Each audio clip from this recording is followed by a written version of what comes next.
for U.S. citizens and for other emergencies. Here's the New York Times. Halliburton subsidiary gets contract to add temporary immigration detention centers. Just like under Rex 84, the documents came out in the 80s. They said the cover would be for illegal aliens, but it would be really a martial law takeover plan and to suspend the Constitution and take over the media. So there's the New York Times we have saved up on prisonplanet.com.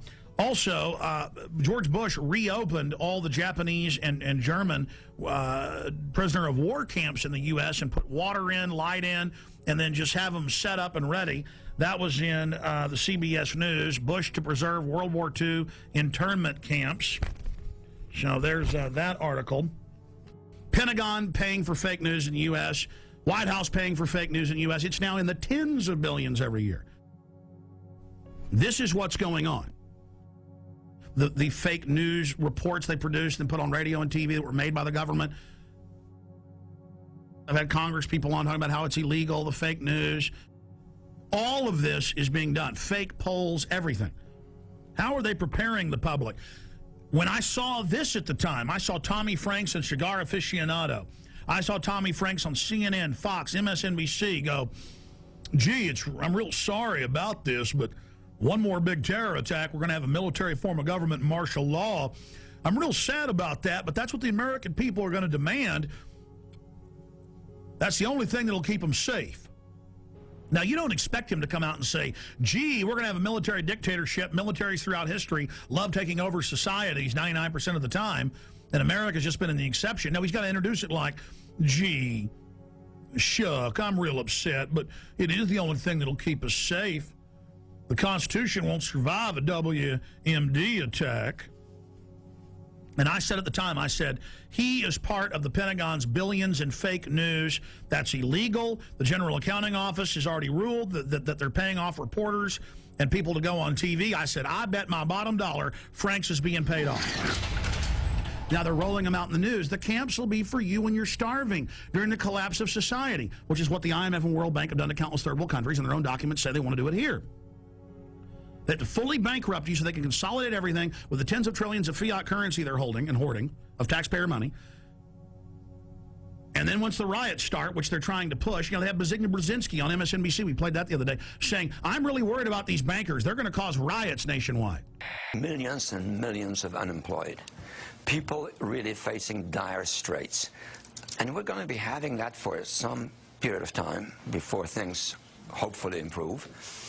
And at the same time, there is this public awareness of this extraordinary wealth that was transferred to a few individuals. And you sort of say to yourself, what's going to happen in this society when these people are without jobs, when their families hurt, when they lose their homes, and so forth? As if he isn't one of the engineers of it.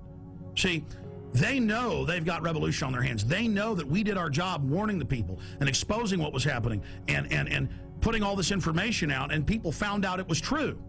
Here it is. This is from my film, The Road to Tyranny. I have 18 hours of this. I have them training all over the country. I have them teaching police to arrest anybody with a get us out of the UN sticker. This is what's been going on. Here it is. You're damn right, because think about the Christians, okay? Do you accept Jesus Christ, your Lord and Savior? No. What did they do? They took your head off. They beheaded you if you didn't accept Jesus Christ, your Lord and Savior. See, this is reality. Yeah, they're terrorists. But the bottom line is, to them, they are not. When people are passionate about what they believe in, they become a very difficult enemy to beat. Who was the first terrorist organization in the United States? Who? Founding Fathers. You mean Thomas Jefferson? Look at this guy. He's talking about the founding fathers and people that are committed. He's talking about constitutional terrorists. Before that, the cops are so conditioned, they say, who are the terrorists? Who are the first terrorists? The founding fathers. They all know. They all say founding fathers. They've already been taught this many times. He says that's a very difficult enemy to beat. No, you are the enemy when you become an enemy of the Bill of Rights and Constitution and let foreign bankers take us over. Play it again. The guys who we call our founding fathers, George Washington, Mr. Honest, who cut down the cherry tree and admitted it, is the same guy who signed death orders, if you will, on members of the British government, the British Crown, who they wanted to eliminate because politically they had influence in certain pockets of the United States, at that time the 13 colonies, and they wanted to divide and conquer. They may get a whole lot of civilians, and hey, I'm going to be honest with you, okay? If they killed 10,000 civilians tomorrow with a biological agent, that's too bad for them. See, it was all about Bush was going to do this. No, Bush was a puppet. Just like Nixon and Carter and Reagan and Bush and Clinton and Bush and Obama, they're just puppets, and we always obsess over them, and the media acts like they're running something. It's the executive power held by the National Security Council.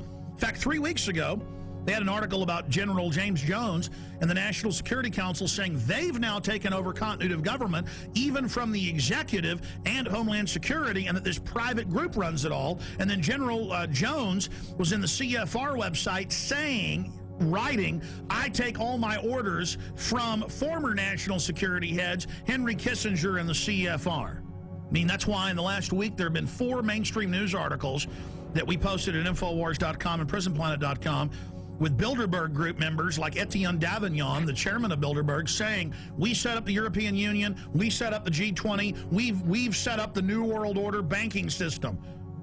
I mean, now they're openly bragging it's world government and they run it. But it is the awareness itself that will drive the change. And one of the ways it will drive the change is through global governance and global agreements.